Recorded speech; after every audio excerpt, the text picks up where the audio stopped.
I'd like some clarity on my business. I have a business I've been working on for 3.5 years, and as much as I've enjoyed and really loved so many pieces of it, it's a dog treat business, but I love the photo shoots and the Instagram and all the pieces of it. The needle on the sales won't move. $500,000 has been put into this business, and the needle on the bags won't move. And I'm having a Kickstarter next month, which is my last idea to save this business that means so much to me, but I don't understand why I'm learning and I'm enjoying and I'm growing. But you see, you're not only doing that, you're doing both. You love this and you don't love that. You said some really powerful things to us about beliefs. Your belief is that the needle won't move. You're a wise woman. The reason that you believe it is because you're watching it. You're not making it up. You're watching it, and therefore you believe it, and therefore you can't get past it. And it's a lot to ask somebody to not believe what is. We're not saying don't believe it, because it is. We're not saying don't believe it because the accountants will back it up with their figures. We're not saying don't believe it. We're saying don't give your attention to beliefs that hurt you when you give your attention to beliefs that hurt you. Don't give your attention to beliefs that hurt you when you give your attention to beliefs that hurt you. We're saying don't give your attention to beliefs that hurt you.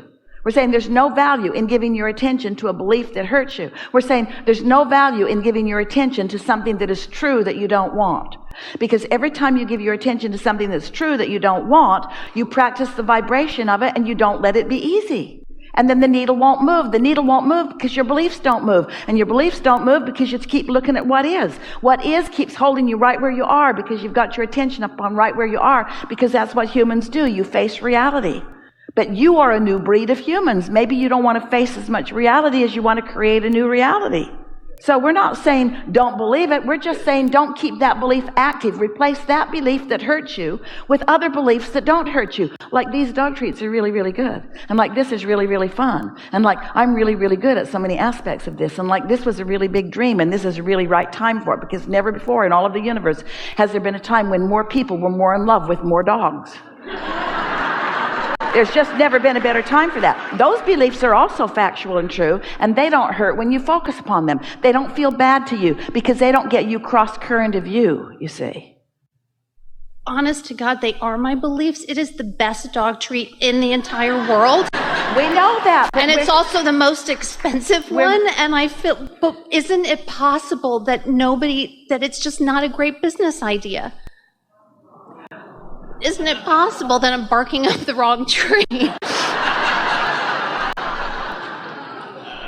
Well, you're not going to get us to ever admit that you can't have everything that you want. These are the things that aren't possible. It's not possible for an idea to be so wrong that it can't come about. It's possible that you hold beliefs that are in your way. Esther had an interesting experience. She has a new house in San Antonio. And everything about it's wonderful, or most everything. But one thing that was a little stumbling thing is when they went to turn the fire feature on the pool, it made a howling sound in the house. And the man looked at her like, "Can you live with that?" And she looked at him like, "Are you an idiot?" She didn't say anything like that. She smiled as she thought really bad things. And so then she said, "Well, let's turn the fire feature off. Let's just turn the pool heater on." Still howled. So not only does the fire feature make it howl, but the water being warm makes it howl too. So after some conversation with a lot of people, the utility company and the plumbers that installed the gas line and the builders who are the main contractors and the owner of the company that built the house, it was concluded that the remedy is to put in a new gas line, which requires disassembling the house to some degree. So Esther was not really very happy about that idea, but understood. And so as they talked, they figured out how they can go up through the garage and make a big hole in the ceiling of the garage. And that's all right with Esther because it's in the garage and they'll fix it. You'll never know. And then go through the attic, which is all right because she doesn't live up there hardly at all. And then they'll come down the outside of the house and make a big mess on the outside of the house, but then they'll put it back and you'll never know. So the disruption to Esther is not going to be that great. This is the path of least resistance for their screw up. So as Esther got thinking about it, she got very philosophical about it and very Abrahamish about it. And she thought, my house and its things, my water heaters and my range and my fireplaces and my fire feature and my pool and its heater are asking for more than the supply can give.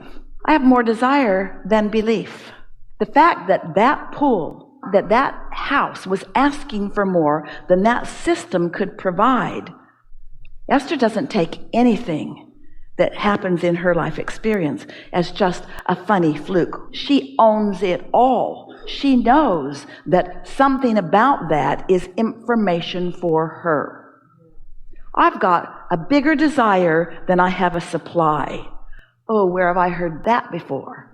As she thought back about all the conversations about open your valve, open your valve, open your valve, and let the energy that creates worlds flow through. So there's nothing wrong with coming to an awareness that you have a desire that is one thing and a belief that is another. Life's going to constantly promote a new desire within you that you're not up to speed with in the beginning. That's always going to be the way that it is.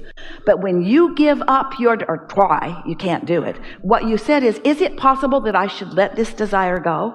No, that's never the answer. Get more gas.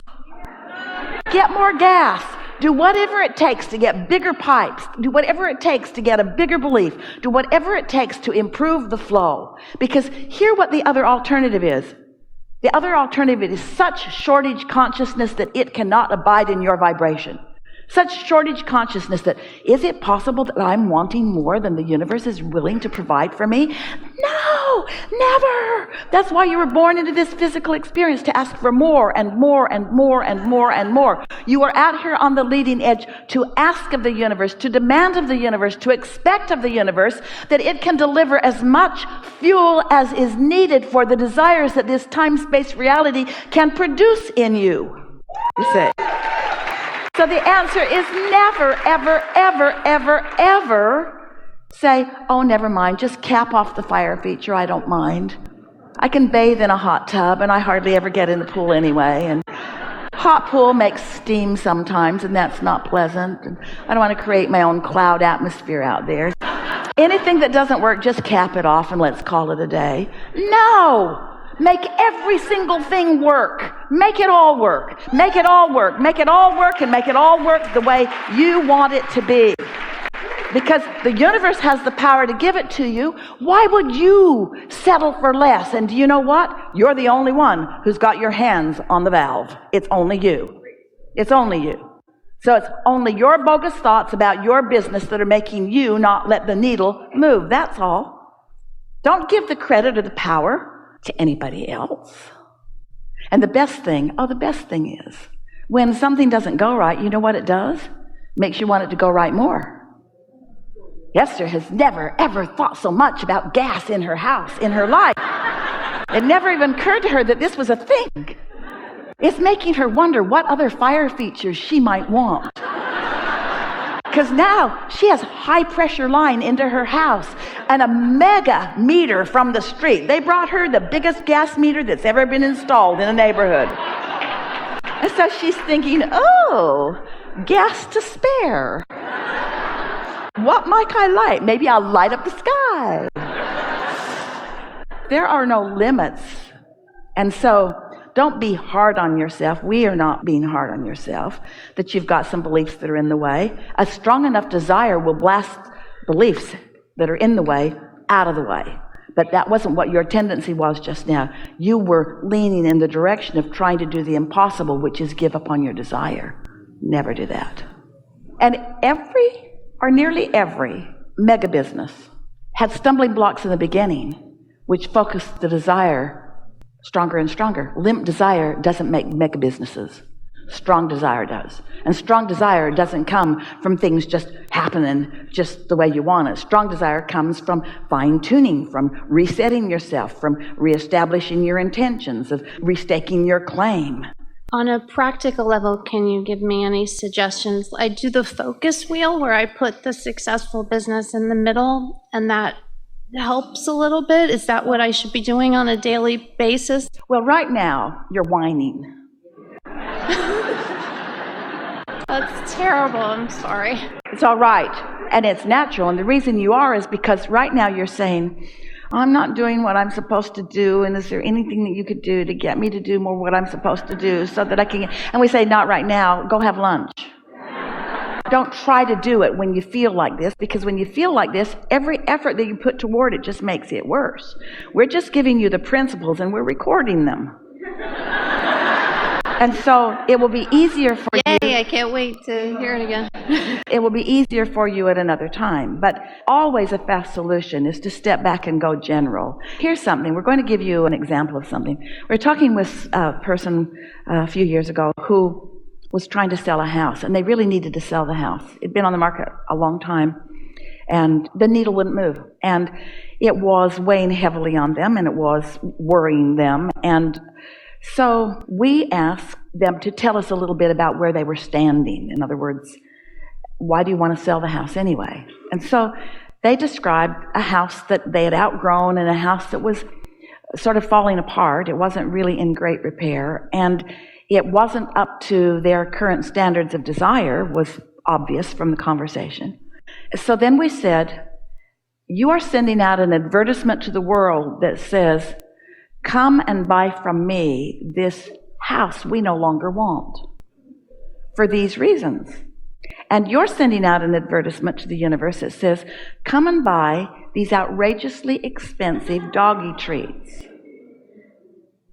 Now, you're sending out another advertisement. Sometimes you say, well, you didn't actually say it. Why does my dog want your treats? Why?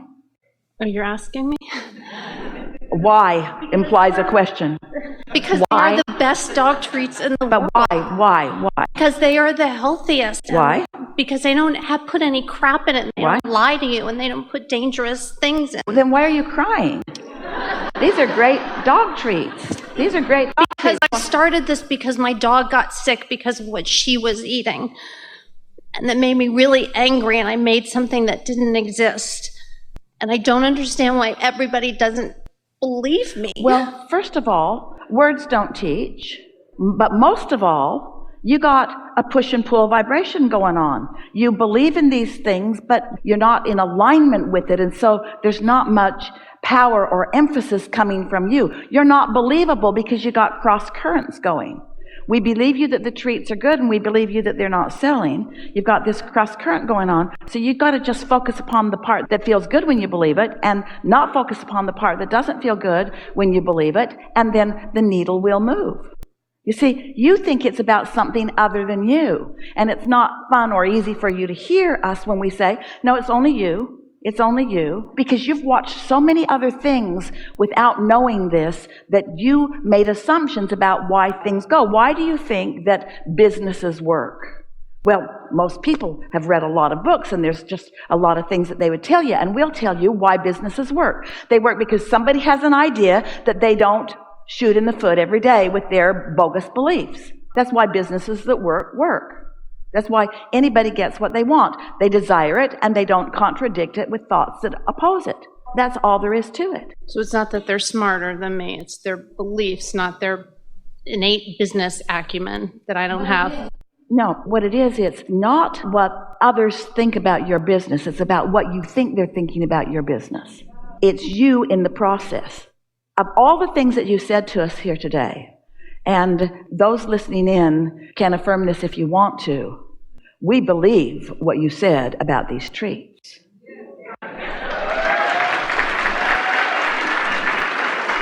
But the pain in you is evidence of you shooting yourself in the foot. When you say, why don't they believe me? We want to say it's because you're not believable. And the reason you're not believable is because you're contradicting your own belief with other beliefs. You've got to believe in your own business before you can ask anybody else to. And all that requires is just focusing on the positive aspects until the positive aspects dominate.